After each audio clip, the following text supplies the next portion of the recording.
Good evening, everybody, and welcome to Charlton Live, sponsored by PSF Steel Limited. My name is Louis Mendes. Hope you guys are all well. This is the big match preview as we gear up for Saturday's trip over to Loftus Road to take on QPR, and we'll have a little look back at Tuesday's Cambridge game in the Carabao Cup as well, if we must. Joining me to do that, first up, top right, is Tash Everett. How you doing, Tash? Evening, Louis. I'm good, thank you. Yeah, very much looking forward to Saturday. London derby, a proper one this season. We're not counting Orient. Yeah, this one's much better. And if it's anything like last time, although actually saying that, we weren't great, were we? But the last minute goal was fun. So yeah, we could do better than that this time. That'd be great. Certainly can. Yeah, Nathan, it turns out, counts Watford as a London derby. He said in his presser earlier today, which I'm not sure. I'm not sure if I do. So there we go. Nathan was wrong on that one, in my opinion. Sue Gallop also joins us, bottom of the screen. Sue, is Watford in London? No, because I thought, didn't they say that anything north of Watford? Oh no, it's something to do with the M25, isn't it? I've got that completely wrong. No, it's not in London. No, there we go. Right, well, Charlton Live at loggerheads with Nathan Jones once again. But yeah, there we go. We used to cover Watford on BBC Radio London back in the day, but that stopped for some reason, probably because they found out it wasn't in London. So yeah, on today's show, we'll discuss where Watford is. We'll look back at the game against Cambridge and ahead, as I said, to QPR. We're going to hear from the Addicts boss, Nathan Jones, on that defeat during the week. Hear about his need for more defenders as well. He mentioned a couple of times. We'll hear about that. Then we will focus more so on QPR. We're going to hear from Clive Whittingham from the excellent Loft for Words blog. I'm sure he had some choice words to say after they lost 7-1 at Coventry last weekend. We'll hear from Nathan Jones. We can head to that game as well. We want to hear from you guys as well. Sam says that Watford is definitely not in London. Robert says, I guess Watford is close to Luton. Maybe he forgot what club he's managing. Yeah, we're really going to get to the bottom of the Watford thing tonight. But yeah, Robert says as well, good evening. On Tuesday, as men against boys, we needed a stronger bench for the second half. So as I said, we'll look back at that game in a few moments' time. If you want to have your say on every game, studio@charltonlive.co.uk on the emails, or you can tweet us at Charlton Live, or the best thing to do is to add a live comment in the chat box there on YouTube. QPR first, before we have a brief look back at Cambridge. Tash, how are we feeling ahead of this one? A need to bounce back from two defeats now, but particularly the defeat against Leicester, which I still feel sore about. I still think we should have won that game.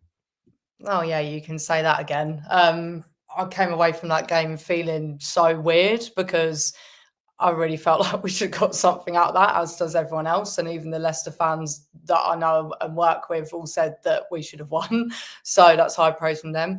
And they were right. The referee annoyed me more than I'm going to go into. So yeah, I feel like going into QPR,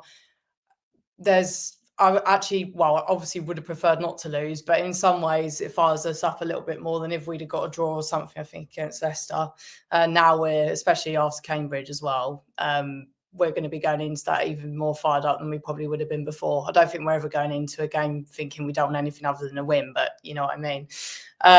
But obviously, as you said, QPR got thumped at the weekend. So that can either go one way or the other, can't it? It can either be, you know, they've just lost 7-1. I don't think they're going to be keen to do that again, especially at home.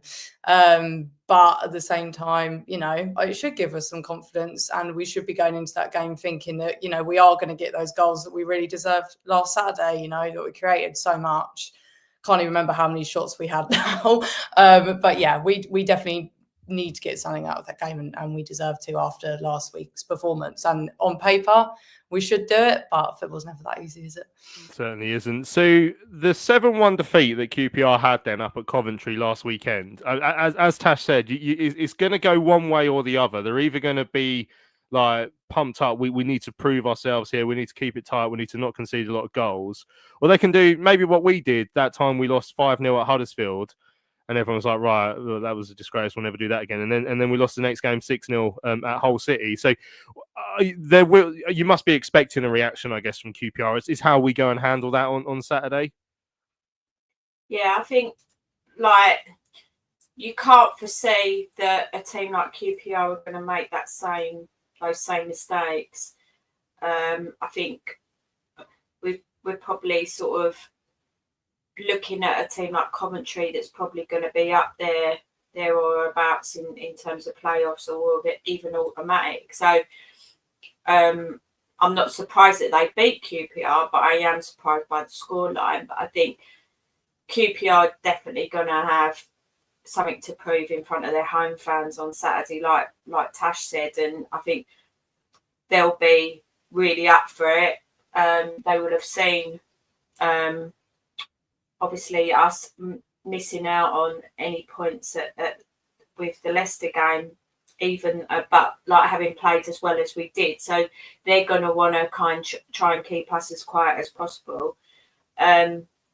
I still feel really confident that we're going to get a result there, based on the performance that we saw against Leicester. I think obviously we're going to have a similar starting lineup, I would assume, to the Leicester game as opposed to the Cambridge game, and that's probably our strongest lineup. So I think QPR have got some danger men in their side, but so have we. So I think it's going to be an interesting contest. I think it's probably going to be quite a tight contest again, like the Leicester game was. But it'd be interesting to see how QPR react if we score first, because I think sometimes that can sort of trigger a team into some sort of traumatic reaction that then they kind of go on a bit of a downward spiral. So we'll see. But I do feel really positive that we're going to get something from the game. Yeah, Nick says in the chat as well, the QPR fixture could go one of two ways. Either we hit them early out of the blocks and their crowd turn, or we see a team ready to prove a point, what could be dangerous. Yeah, Finchy's saying it's going to be settled by one goal, just not in the 92nd minute, please. Well, to be fair, the only time I've seen us get anything at QPR, including even when we've played Fulham and Wimbledon there, was when Naby got that last minute point there. I've never seen us. That was the only point I've seen us pick up there. Our record there is really bad. Robert saying QPR last season were bottom 10. Were bottom after their first 10 games. They had a horrendous start. He's hoping it's a similar start for them this season. It feels like it goes that way every time for them. And this is a good one from Harry. QPR last one at home on the 14th of February. We've got to go looking for 3 points. Now, QPR at home just feels like it's always bad. To the extent that I looked it up the other day, they've won 20 of their last 70 home games in the Championship, which is not a massively impressive record. So, yeah, looking forward to finding out how that game goes. We'll look ahead more to it later on in the show as well. We do have to look back at the game earlier on in the week away at Cambridge in the League Cup. Disappointing evening in the end. Let's have a little reminder of what happened up at the Abbey Stadium on Tuesday night. Inside from Kachunga to Knight again. Bradshaw finds Kachunga in the box, dragged back to Brophy, and there's the opening goal. A good move from Cambridge. Split Charlton open down this Cambridge left-hand side, the Charlton right. McLaughlin, and then the ball through the middle. It's a foot race here. Kouassi with the shot, and he scores. Got there ahead of Mitchell. Just out-muscled the Charlton centre-half. Went one way, then got it back on his right foot, and a low drilled shot goes past Maynard Brewer, and it's 2-0. Yeah. And that's why Zach will need to go out and get games, because you're up against players like Kouassi. He's looked to break, but Fuller steps in, wins it back for Charlton. Takes his shot, Fuller! What a goal! Ibrahim Fuller! With an absolute belt. Mitchell trying to stop the cross, can't do so. Ball flicked in, and it's a save on the line, and then put away. The rebound. We'll see who got the final touch for Cambridge. Cross. And Anderson with a foot up to the foul. He's going to book him for that. Oh, it's a sending off then. And it's a sending off. Oh, that's an awful decision. Absolutely awful decision. I mean, it was a high foot, but he didn't know that the player was coming behind him. He caught him, no question about it. It's a free kick, but yellow card and a sending off, really? I am shocked and appalled to find out that Terry didn't think it should have been a sending off for Karoy Anderson or any Charlton player as it. I mean, I thought it was. I think you can't boot people in the head. I know he didn't do it on purpose, but that's the definition of dangerous play these days. But Tash, the game overall, We made 11 changes. We had a very youthful bench. And we didn't really play spectacularly well. I mean, it was a disappointing evening. Yeah, you definitely go as far as to say it was a really poor performance as well. Yeah, I think you're right to point out the youthful backline. I was particularly not very happy because Brophy, the guy who scored the first goal for Cambridge, is the brother of one of my mates I used to work with, and my friend had great joy in taking the mick out of me because he's been waiting a long time for his brother to score against us. So I didn't enjoy that. But yeah, as you said, it's a very young side that we put out. Noza, we're going to give him a shout out again, tweeted the fact that it did just feel like a little bit of a flashback to the League One days where we had some just not very nice moments and things that you would like to quickly forget. And I don't leave games normally, but it's one of them where you probably would quite like to be on the M11 by the 70th minute because it just was not an enjoyable game for us. Obviously, when I first looked at the lineup, I thought, okay, what's going on here? But then, and also looking at the bench and seeing that there was no one to bring on with any senior experience apart from Will Mannion, but obviously that was not likely to happen. And I did forget about the fact that a lot of these people that played in the first round against Stevenage have gone on loan, or they're injured. You know, like Berry, I'm pretty sure played in the first round. He's injured. So when you look at it like that, it does give it a little bit more context. And I think I've gone from being very content with the second 11 that we had to thinking, okay, maybe this one is not as great. And that's despite having people like, you know, not to name drop people because I'm not blaming anyone in particular at all, but, you know, you're having like Rankin Costello, Kelman, Gillespie and other senior players like that in the side. And it almost felt like they weren't there at points. It did feel like, oh no, I'm watching the youth players. And then I think, oh no, there are actually some senior pros in here. And I think Jones summed it up pretty well, to be honest, after the game. And I actually really liked his reaction, his post-match. And he just was open and honest and was like, it just wasn't good enough. And I think he probably thought, as we all did, that those senior pros that were in the side probably could have been relied upon a little bit more. I know some of them haven't had pre-seasons, some of them aren't match fit, that's fine. But I think, yeah, we just couldn't deal with Cambridge, and fair play to them. They got the win that they deserved, to be honest. And yeah, I felt sorry for the young ones that did come on and were playing, because you make your debut, you make your full debut, and you want it to be an enjoyable experience. And unfortunately, I don't think it really was in the end. But shout out to Fuller, because his goal was great, and I love how he's been playing. I think he's audacious, which, you know, sometimes I think when he's about to go for goal, I'm like, God, that's a bit brave, but it comes off. So that was a nice silver lining from it. We'll end on a positive. But yeah, I think it was a weird one. I don't quite know how to feel about it, but you know, if we win on Saturday, I'm much more concerned with that. But it was just a bit of a strange one for me. Yeah, this will be forgotten if we get 3 points Saturday. But I mean, it wasn't quickly forgotten by the fans that were up there. So you know, there's a few questions about how strong you go in these competitions, and Nathan had made it quite clear that this is not our priority, and it's not our priority. But I mean, I think Mark and Tash made a similar point, saying like, what bothers us a little bit is the first teamers who were involved and didn't have great games. Yeah, it's probably hard when it is a real makeshift team, like you're throwing 11 bodies together who haven't played before. But you know, Maka was in that back line which struggled. Anderson, you know, got himself sent off the end. Kelman had actually more shots than he's had all season, but all of them were blocked. So I'm trying to take a positive from that, in that he got them on target. So to be fair, I think he's had 4 shots so far in a Charlton shirt and got them all on target. There was maybe one he put wide against Stevenage, actually, haven't thought about that. Rankin Costello and Nibs, again, I mean, Mark says really poor games. He said Alafe wasn't too bad, but even that, I don't think it was great. That was the biggest concern for me. Like, I really wanted to come out of Tuesday night. Like, I would have liked to have won. It would have been nice. But the main thing coming out of Tuesday night for me was you want a few people knocking on the door. That's what these games are for.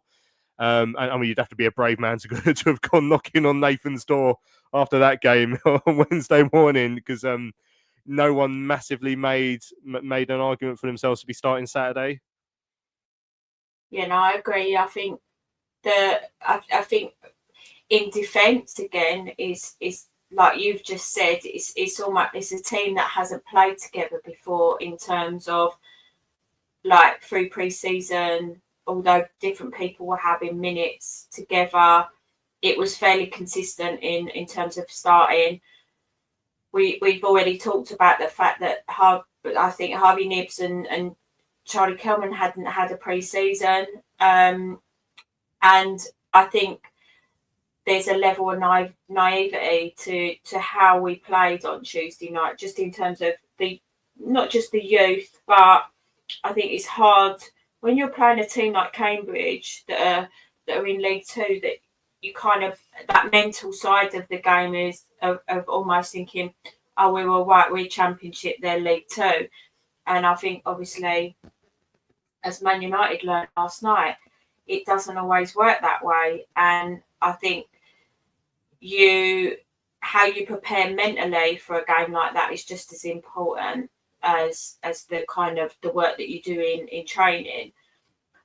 But I think, yeah, definitely, I think trying to play some of those players is possibly Nathan's way of looking at if some of the younger lads are ready to be more involved in the first team squad for the league. I think, again, some of the more senior players, it was about getting them some more minutes. So I think there's varying reasons, isn't it? And only Nathan knows the answer to those. But I just feel like on the whole, from watching the game, it just had that level of kind of pre-season feel with a bit of that naivety in terms of how we defended or didn't defend. Yeah, I mean, it felt like a Kent Senior Cup game. If Kent and Cambridgeshire FAs want to make a competition together, then that's what it would have been like. I mean, Man United at Grimsby, I think, is actually quite a poor example because Man United are so bad, whereas we're actually quite good. So Paul says, it's a terrible performance all around, and we have set the bar, and it was well below it. I mean, the defending for the goals. I mean, we got ripped open down the right hand side quite a couple of times early on, which is. It's hard for Ollie Hobden coming in, obviously, and it was the second or third time they got in down that side.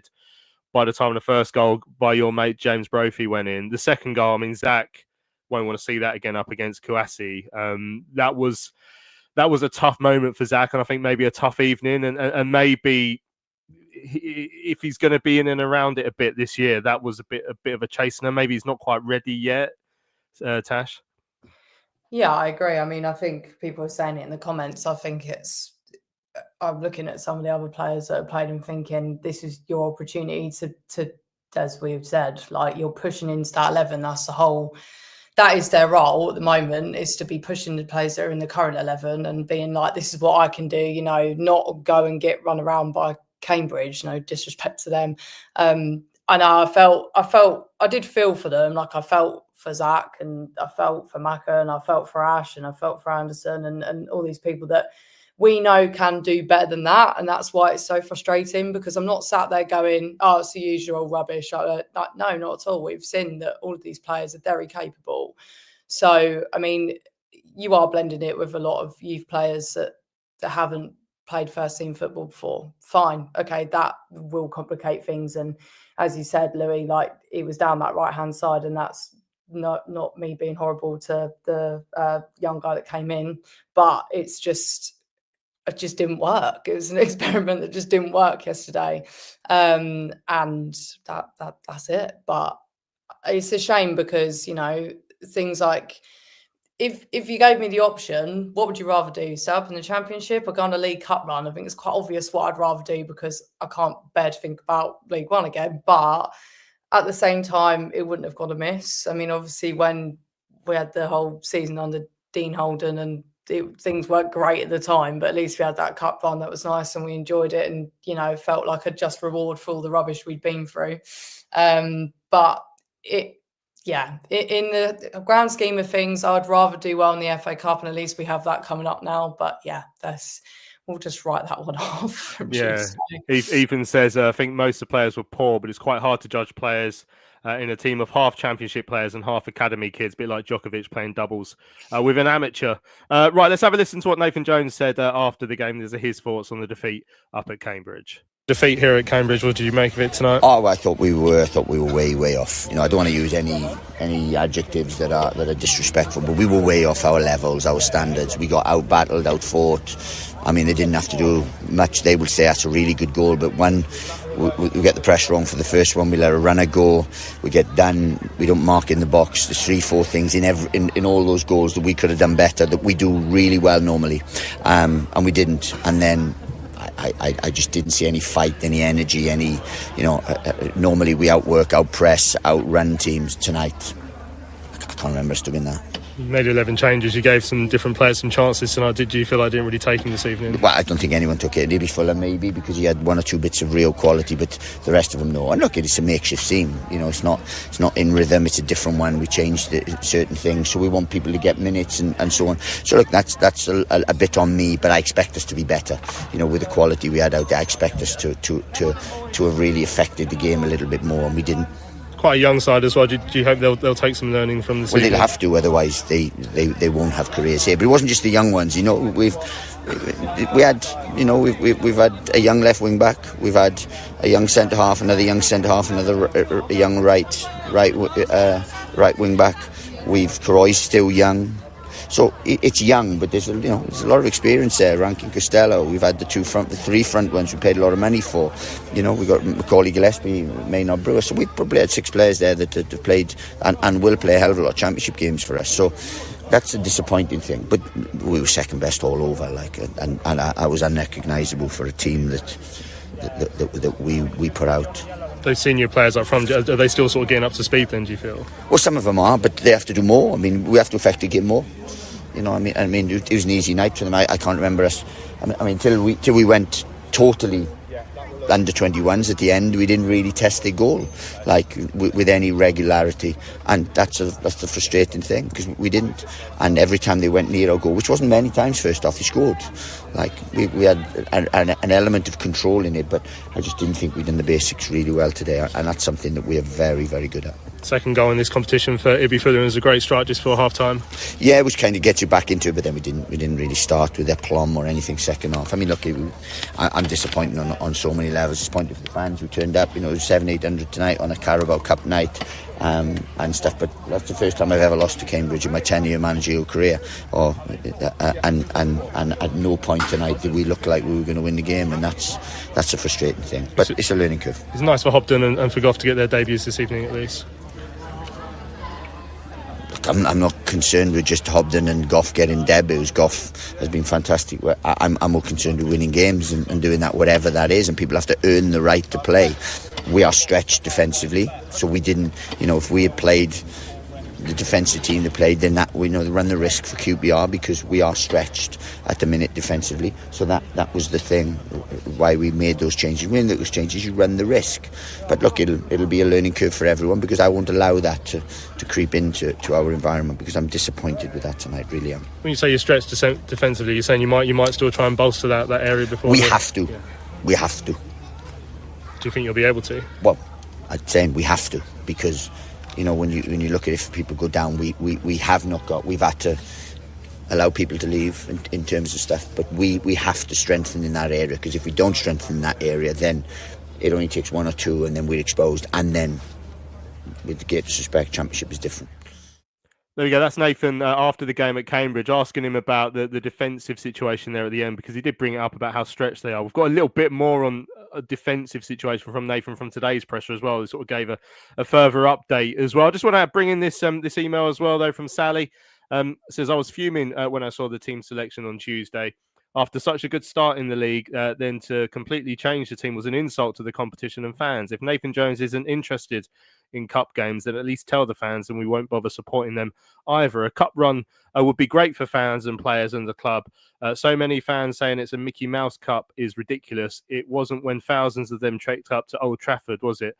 And had we progressed, we would have had a nice trip to Fulham to look forward to. That's from Sally from Dartford.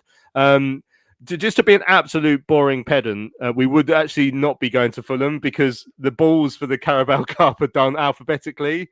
So we would have been a different ball number. So we would have been going to Burnley, which is what Cardiff got. So, but that's the boring bit of that answer. See, the team selection. I mean, would it do anyone any good for Nathan to come out on Monday and say, right, we're going to play a really young team tomorrow, just in case anyone's planning on going, don't bother? No, because he obviously he'll want fans to get behind the team that he picks, regardless of who it was. But you can't. I'm sorry. I know it was what you would consider a weakened side, but at the same time, there is no way on this earth that Nathan Jones goes into a football match saying, "Oh, don't worry, if we lose, it's fine." Like, he's not going to think that. So in that respect, what benefit would he have by coming out to the fans and say, "Well, don't bother coming in because we're not going to turn up"? That's just not his mentality. That's not the way he works. He would have, the work that he does with those players day in, day out, he would have been fully expecting them to put in a performance with the result of a win and going into the next round.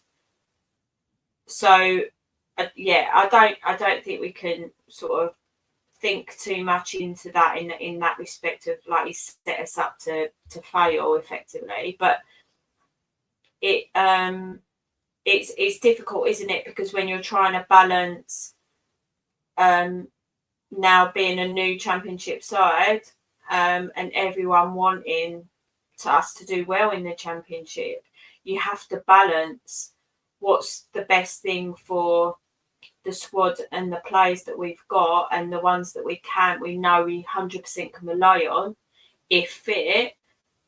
We're always going to say, I'm not going to risk Lloyd Jones on a Tuesday night in Cambridge when I need him for Saturday at QPR at the risk that he's going to get injured. So I don't bear any ill feeling towards Nathan for picking a younger side or a different side. And this will sound quite brutal, we're never going to win one of those cups. Not in the near future anyway. So let's just focus on, I say this every season, focus on the league. Like really cement our place in the Championship and then start to think about maybe progressing in cups, because that's going to be our future, is progressing in the Championship, looking towards getting into the Premier League. That's what I feel like our priority should be. But Sally's certainly not the only one. James said, "I'm with Sally." I think there's a lot of people who, I saw comments from people who were there and they felt a bit disappointed by the lineup. Again, though, the start of the day, I still felt there should be enough there to win against Cambridge. They made 6 changes themselves. I mean, it doesn't help that we're up against a Neil Harris side, and Neil Harris, having brushed past Millwall during his career, obviously has the Midas touch against us. But yeah, it was a disappointing evening. Right after the conversation I had with Nathan there, you heard he mentioned something about defenders. He brought that up again in today's presser. So I thought, just for an update on what Nathan Jones has said about the transfer business that still needs to happen between now and the end of the window. Good things about Jude not seeing Will Mannion back on the bench. You also mentioned about Reece Burke back in full training. Is he though some distance away because he's got to get up to fitness? No, we just didn't want to. We are light defensively, so with numbers, so we had to put out a team that was competitive. But what we didn't want to do was going into this weekend leave ourselves exposed in those defensive areas. We know we need to strengthen in that area, and that's what we're trying to do. But Reece wasn't risked. Macca's very durable. Macca can play, so we give Macca an hour. Felt he needed that, and we go from there. But that's a position really that we're a bit light in. And you mentioned that, of course, after Tuesday night as well. Are you confident that you're going to be able to rectify that in the few days left of the transfer window? Yeah, we will. We will strengthen the squad in this next 3 or 4 days. The actual, thing, we have a list. We're working through certain things, so a lot will will determine who we bring in. But yeah, there is scope and there is a desire to at least improve on one level. So there we go. Nathan Jones speaking about the fact that the Addicts will look to add bodies defensively. Tash, he did clarify today in his press day with Rich that it's wing backs that we're looking at. I think right wing back sounds more likely than centre defence, which sort of poses a question as well about all this weird Tom Lockyer stuff that's been coming up this evening. But because I don't have an answer to that, if anyone's asking, I've no idea why he's putting up loads of pictures of us on Instagram and Amari Bell's putting the little eye emoji as if he's about to turn up. But the right wing back seems to be the position that he feels like we could be light in. Do you agree with that? Is there any other? Would you get another centre half in? I feel like the fact that he sent Alex Mitchell out on loan suggests to me that he doesn't feel like he needs another centre half. He probably thinks it's fine with Zach Mitchell being there as an option. Right wing back is I'd probably argue more for, just because obviously we've lost Thierry, and then Apta's there at the moment. Kane can play there if he wants to, but I think ideally you want Kane at right centre back. So yeah, I agree with Nathan Jones that that's probably the position that we would want. Otherwise, it would become a little bit unbalanced. The Tom Lockyer stuff, the sensible version of me is saying Amari Bell's just having a bit of a joke and a laugh and putting eyes emojis because he used to play with Lockyer at Luton and all this, that and the other, and just being a bit of a tease. Then the other side of me is like, oh, that would be quite nice if he came back. So, but obviously he's not had a club since everything happened, bless him, and he's not been at Luton, and I don't actually know what he's doing at the moment. So I don't know if it's he's looking to start coaching or something. I don't know. But yeah, it was a bit of a random club to post though on his Instagram. Now me being like reading into it too much, because you think he's been at Bristol Rovers, he's been at Luton, he's been in the Prem with Luton. Why does he need to post Charlton? But yeah, I don't know if anything's... I think what he's trying to say is the highlight of his career was getting relegated with us. Just playing for Charlton is just obviously the highlight of anyone's career. Right, let's have a break. When we come back, we will start to turn our attention to Saturday's trip over to Loftus Road. PSF Steel Limited is a trade supplier of steel fabrication and erection services to the new build, construction and refurbishment market in southern England. With their unrivaled depth of experience, they excel at providing their customers with high quality and cost-effective steel fabrication solutions. Their customers include national and regional house builders, such as Barratt Homes, Bellway Homes, the Vistry Group and Taylor Wimpey. They pride themselves on their service-based ethos and commitment to customer service excellence, which includes full technical backup and on-site services and support. If you would like more information, go to www.psfsteel.co.uk. That's www.psfsteel.co.uk.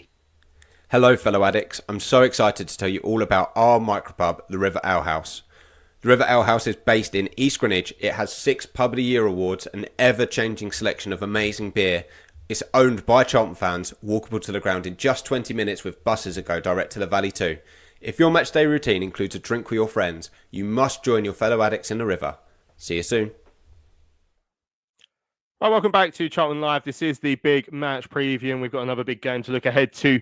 And now this weekend, we're making the trip over to Queen's Park Rangers on Saturday. Don't forget it's a 12:30 kickoff, because Kyle Andrews didn't know this. I gave him a lift home on Tuesday night, and if he don't know it, then I'm guessing no one knew it, because he knows everything about Charlton. So 12:30 kickoff, get there nice and early. Let's look ahead to the game from a Queen's Park Rangers point of view. This is going to be cheery, isn't it? I'm delighted to say that we're joined by Clive Whittingham from the Loft for Words website. Clive, how are you? You all right? Yeah, winning every day, mate. Winning at life. I don't even know where to start with your side at the moment. I'm always a fascinated bystander when it comes to Queen's Park Rangers. I love going to Loftus Road, but it seems like you lot never seem to love being there. So I mean, what on earth is going on at the moment? 7-1 defeat last weekend. I was going to say, is that the bottom of is that scraping the barrel for you? I'm sure it could still get worse, couldn't it? Well, I don't know about worse than a 7-1. It's not. I mean, it's not the first time we've done that. A few years ago under Steve McLaren, same start to the season, and we lost 7-1 in the third game at West Brom that year as well. It's just like losing to League One teams in the Cup. It's just something that is part of QPR. It's part of the sort of standards and DNA at our club that is just allowed to happen, and that's acceptable. And we airbrush it out with 3 more signings. Get some more blood in and move on. That's just what we're like. That's QPR in the modern day, unfortunately. It's been like that for too long as well, hasn't it? Really, like it feels like every season you seem to start off poorly. I mean, why has it been this bad for so long now?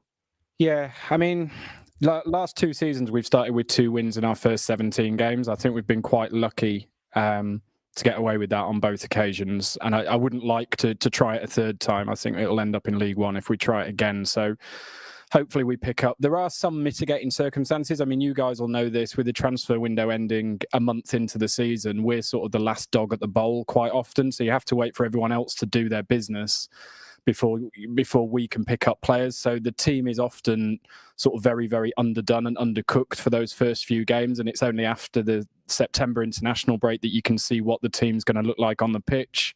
That's exacerbated with loads and loads and loads of injuries. And also, I mean, you have to say the physical conditioning and the fitness of our team. I don't know what they've been doing in pre-season, but it is miles off. It's absolutely miles off where it needs to be. They can't run. They can't play for more than sort of 45, 60 minutes at a push. You've got players cramping up. We were quite good against Preston on the opening day in the first half, and then couldn't follow it through in the second half. And then obviously Coventry just absolutely walked all over the top of us, just physically bigger and stronger. So we need to get fit. We need to get some players in. We need to sort the central midfield out. There's a lot wrong, but there is a lot of time for us to do stuff about it, I guess. Hi, Clive. Thanks for coming on. You were saying about your team being a little bit undercooked, but you have signed Richie Kone from Wickham. Obviously, a lot of clubs wanted him from the Championship. He was one that everyone was watching to see where he was going to go next, because he clearly was too good for the third tier, even though he had a bit of a dip towards the back end of last season, but he is a very good striker. So obviously, he came on in that game against Cov, not for long, but yeah, what did you make of him in that performance? I know it's hard to judge him off that, but yeah, how much are you guys not relying on him, but how much do you think he's going to impact your team? Oh, definitely relying on him. Yeah, you definitely relying on him. I mean, he's not fit either. Like, you can only do sort of 20 minutes at the moment, which is obviously very frustrating. We haven't had a striker in double figures for 3 or 4 seasons, I think. Andre Gray was the last person that even got to 10 in our team. So we've struggled for strikers. We've done loans with people like Tom Hemed and Naki Wells. We've tried to spend money on people like Lyndon Dykes, and obviously you guys had our trousers down for Macaulay Bonne. Kone, I'm very, very excited about. I think that's probably the best pickup we've made for ages in that position. So I like a lot of the signings we've made over the summer, to be fair. I think Mbenge from Reading is potentially a really good signing. I think Poku from Peterborough is an excellent signing. I think we've learned some lessons from last year, where we went shopping in backwaters of Europe for players that really weren't up to the physicality of the Championship. We've gone for a bit more pace, a bit more power, a bit more EFL experience. So I actually really like a lot of the recruitment. We're very short in both fullback positions in centre and midfield, and we're not fit enough. So you can't really, and Poku's injured already, along with several others. So you can't really judge where we are at the moment. It's about getting the team fit, getting a spine on the pitch, and then hopefully people like Kone can shine, because I think Kone is an excellent signing. I was amazed that we got him. So I'm really, really positive about him, and fingers crossed that when he gets up to speed, that'll be a good one. Hi, Clive. I think you've kind of answered a little bit about what I was going to ask you about in terms of where do you really need to strengthen. But what would you say, like, you're impressed by the new signings, but who's the guy to look out for? Who's going to cause us problems? Because I think some of the chat, we've got a little bit of banter going on about Kone, because Lloydie always seems to keep him quiet whenever we play against him, which probably means he'll end up scoring on Saturday. But who's your main threat really that we need to look out for? It's a great question. I'm not sure we're posing many threats to anybody at the minute. I mean, we're obviously all sitting here like behind the sofa wondering about Charlie Kelman as well, like, because he hasn't scored yet for you, has he? And that's, our support base, I think, is just teetering on the brink of really sort of letting rip at the moment. So if Charlton were to come, win, Nathan Jones dancing around on the pitch, Charlie Kelman gets the goal, it could get really, really aggy on Saturday. Like I say, a lot of our threats are injured. Kone's not fit to play, but he is probably the biggest threat. We've signed this lad Burrell from Burton Albion, who I presume you guys will have played against before, and he's pretty quick and works hard, so I don't mind him so much. Poku looked really good when he played, but he's injured. Ilias Chair is injured. Dembele can be good in fits and starts when he's not cramping up, so he's quite a dangerous player. Koki Saito's back at the club this week, which again it's a nice signing, and I like him. I'm not convinced that's where I would have spent 2.8 million quid on our team at the moment, but he's fun. The big problem with the team is the middle of midfield.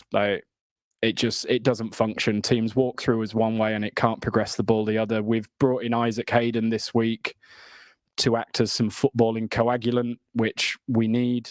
But he's not going to progress the ball forward any more than Sam Field or Jonathan Varane are. So it will be interesting. After Coventry, there's a lot of talk about sort of who's in charge, who's picking the team at QPR at the moment.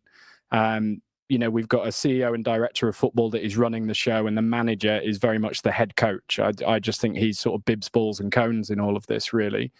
So he said after Coventry, it will be a very different game against Charlton. So we're interested to know whether that means he thinks he's just going to shout at them and they're going to get better, or whether he's going to pick a completely different team this week and who's been picking the team previously. It'll be a very interesting team selection from QPR this week, and how many changes, what shape. Are we going to continue with this playing out from the back, this game model they keep talking about? You don't have must-win games in August, but this is a big game for us, a really big game, because I think the crowd is right on the edge of turning. Yeah, I mean, a lot of people have already been talking about if Charlton can get into an early lead, that will sort of set people off. You mentioned there Nathan Jones. So when we were speaking in the summer, I mean, you informed me that you QPR fans are massive supporters of Nathan Jones, and I mean that sort of comes as standard. That's the short board model that people don't like Nathan, but you guys do have a specific story with him, don't you? I mean, no more so than I'm sure anybody else's story. Like he hasn't massively wronged us. I mean, QPR and Luton don't get on. I mean, if Nathan Jones wasn't your manager, you wouldn't like Nathan Jones either, would you? It's like when we had Neil Warnock. You hate Neil Warnock, and then he comes and manages your club, and you're like, oh my God, this guy he gets it. He's a good manager, and QPR fans love Neil Warnock now, whereas they hated him before. So it's only like that. When QPR and Luton don't get on.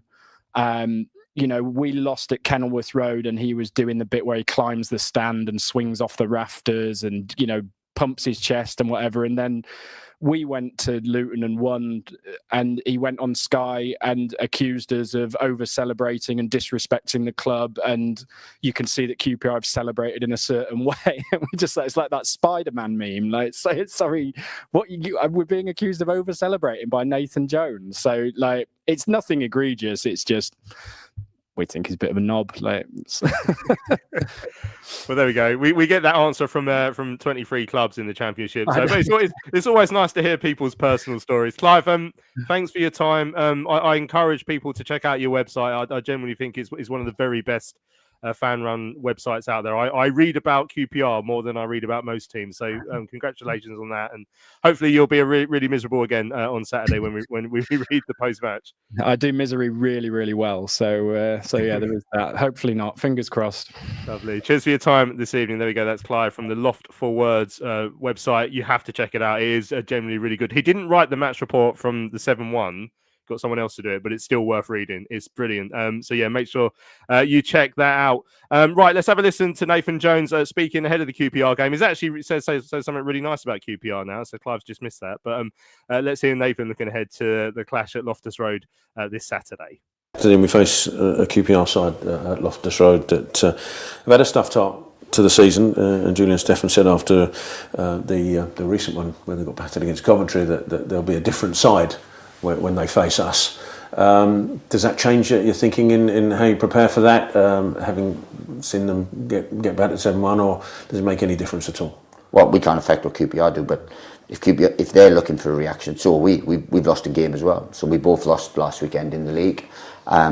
and we're looking for reaction. So QPR's reaction, I don't feel will be any greater than our reaction, because we don't like losing football games and we want to react. So whatever QPR do, we can't affect. All we want to do is make sure that we rectify what's happened to us this week. And it'll be our first London derby of the season. Quite tight ground at Loftus Road. Should be packed. The atmosphere will be quite intense. Players looking forward to that.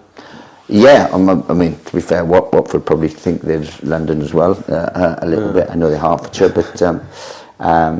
but yeah, look, the Championship's wonderful. There's, the games become thick and fast. I mean, it shows where we've come from, that we are absolutely devastated that we didn't beat Leicester City last week, and we should have, because it's a hell of a long way to come in a year. Our third game was Bolton, who were a fine team last year, but when you think of the calibre teams we're now playing and expecting to win, or expecting to beat, then it shows we've come a long way. And of course we're going to be looking for it. It's a great place to go. It's a wonderful football club, QPR. I really like it. I always enjoy playing there. I've managed there, I've coached there, like as an assistant. I've managed there, and it's it's a wonderful football club, and we're looking forward to it. There we go. Nathan actually really positive about QPR. I feel the same about QPR. Like, I love going to Loftus Road. It's like such a tight ground. I feel like proper Londoners support QPR. Like, you know what I mean? Like, there's much bigger clubs in London to support, but people actually go and support clubs like that, and that is I just really like it. I think the atmosphere will be good. Obviously, it's 12:30 kickoff, as I mentioned. How do we approach this game then, Tash? So, the importance of that early goal, I think, that we mentioned with Clive there, I feel like if we get that, they are fit to burst at QPR. As I said, proper Londoners supporting them. If we go up, they'll be fuming, and they'll make it well known. Do you know what you just reminded me of? The video of the QPR fan and they're losing to Port Vale. If anyone knows that, please go and look it up, because it's hilarious. Like, you're losing to Port Vale. That will be them if we go goal up, especially if Charlie Kelman scores. So that'll be hilarious. But yeah, it's a funny one, because I mean, I wouldn't change the 11 necessarily from what we had at the weekend. Apart from, I just want Kelman to start. I just want him to get that goal. I think, imagine how good that will feel for him if he's been waiting for it and then he does it in front of QPR. Because I've been on Twitter, and unsurprisingly, and I've seen QPR fans giving it to him, and like I've seen it in his Instagram comments and all that, and I'm like, I would just love for him to score. So yeah, that's hard. I'll definitely start Kelman, and I think he'll be fired up to do it as well, judging off the last couple of weeks. But when we went away to Bristol City, it was a different game. I feel like they just come off the back of scoring loads of goals against Sheffield United. I feel like we can be not as, we can go at them a little bit more, QPR, can't we? At least I think, I'd like to think that we can. And it'll be a massive advantage for us to go ahead. Obviously, if we do go a goal down, it's not the end of the world. Like, I think I've got to the point now where I can trust us to get back into a game. Obviously, Leicester was frustrating because we felt like we should have got something out of that, but it doesn't seem like that type of game to me. This one on Saturday, I feel like it'll be competitive, I think. But yeah, I feel like going to it in the way that we went into Leicester, there's no reason to think that we can't do well again and we can win. So yeah. Yeah. It's interesting. I mean, what is important, Sue, is that we start scoring goals. Like, I think we've done the being competitive and creating chances part now. We do now need to start scoring goals. I think Rob Apter said it. It's on the attacking players to take ownership of that and actually make sure they make these chances count. Charlie Kelman's one of them. As I said, he had his chances during midweek and got them all on target, which I hope is a positive. I'm sure he'd love to score against QPR on Saturday, but he'd love to score any goal at this moment in time. Lee Byrne, TC, whoever's playing up front, that we do need to start making the most of these chances, because we don't want to be the team that plays some nice stuff outside the penalty area, but then doesn't take them, because then that's how we'll find ourselves with problems. Talked about in seasons gone by, stats mean nothing unless you actually, like you could say, like, what was it, Leicester, we had 20 shots. We didn't score. And that's the harsh reality, isn't it, of football and particularly in the Championship. But I think I think we said on Sunday, we feel like if Charlie gets one, that'll be him off and running. I think we are missing someone like Matty Godden, just in the way that Matt plays. But I think Charlie has got that similar ability to be that sort of poacher as much as he scored some amazing goals last season. But I think, someone had commented earlier, whoever the starting lineup is, you need to play to their strength. So you can't keep lumping the ball up if Charlie's starting up front, because he's not a big man. He's not going to get those, but he's not going to win those headers.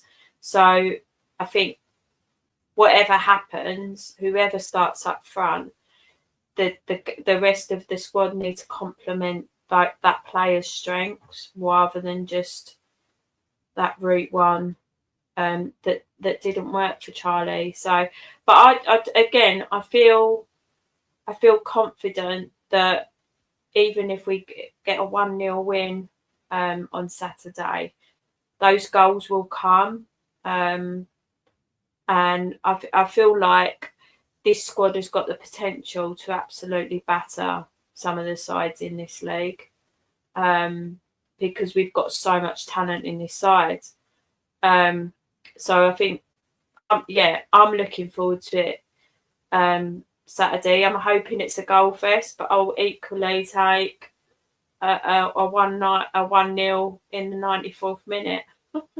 Yeah, certainly. It's very generous of you, Jacob. Thank you for that. So Charlie Kelman, I feel like he's a bit of a talking point at the moment because it's QPR, Tash. But I mean, there were some interesting comments. Again, if you guys are signed up to Richard Corley's Substack, Richard gets to go to these presses and ask the questions from outside the club point of view, and he had a really good back and forth with Nathan Jones about Charlie. And Charlie's still not the finished article in terms of fitness and being ready and being where he will be, Tash. But does he start Saturday? So he obviously came out of the side for the game against Leicester. That was the change with Miles coming in.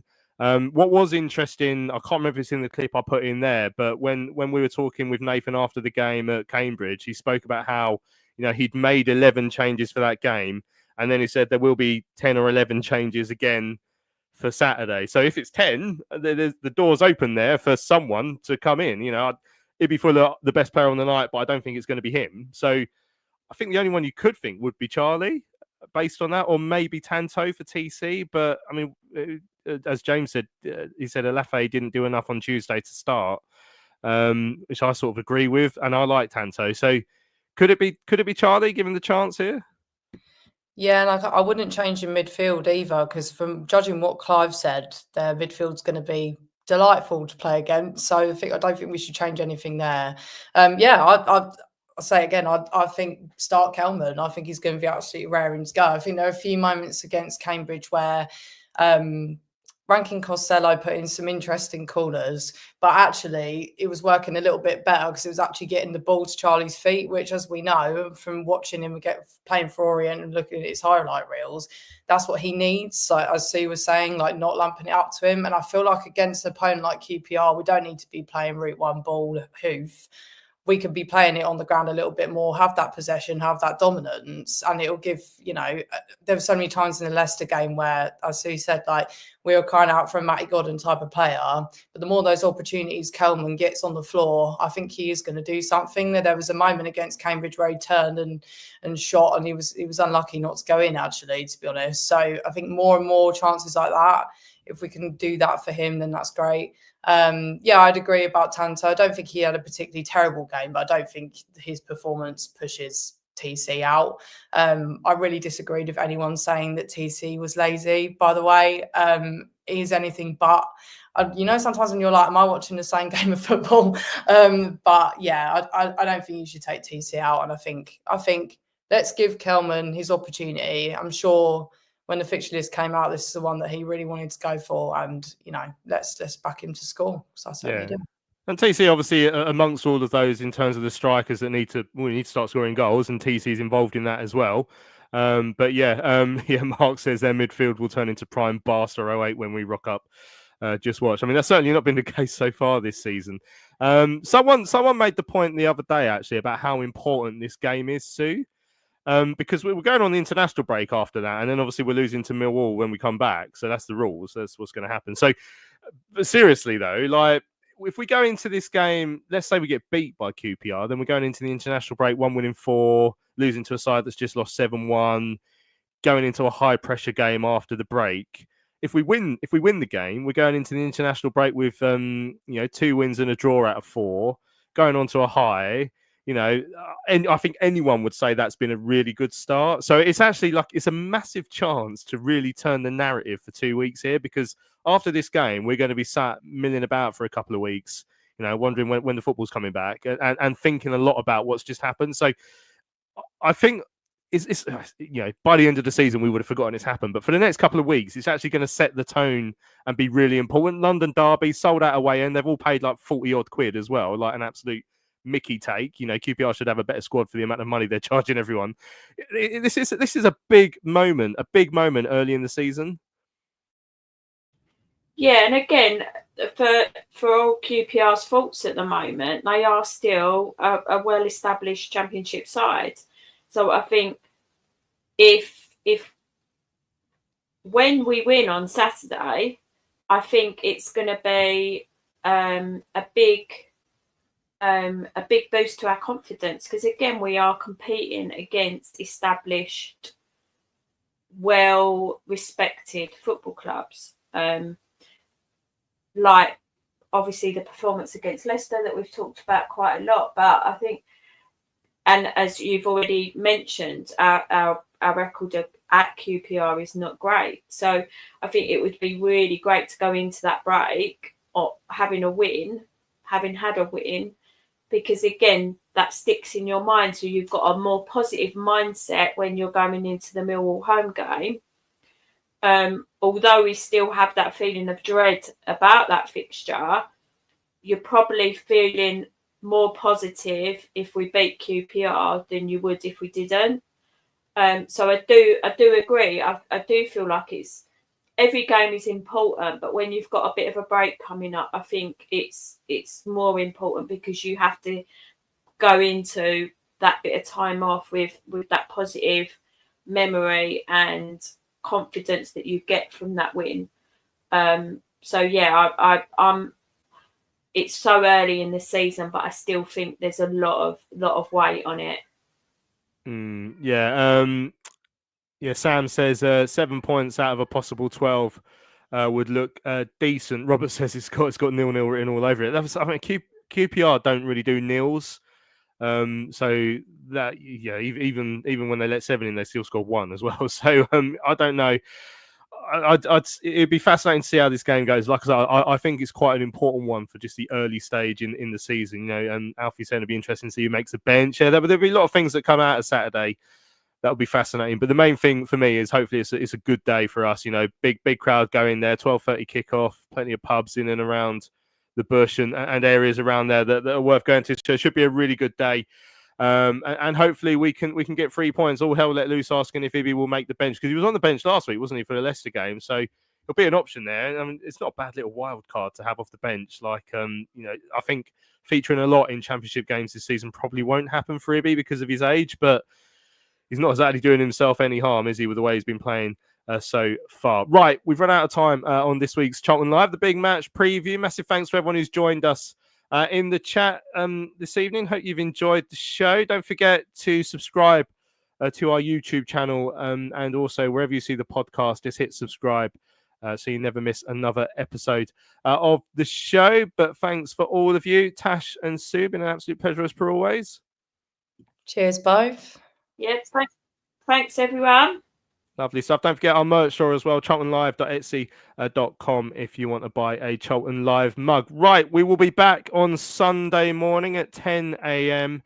Make sure you join us then to look back at the QPR game. Then it's the international break, so we will have a week off, but we'll be back after that as well. Right, I'm Louis Mendes. This has been Charlton Live, sponsored by PSF Steel Limited. Thanks for your time this evening. We'll see you again on Sunday.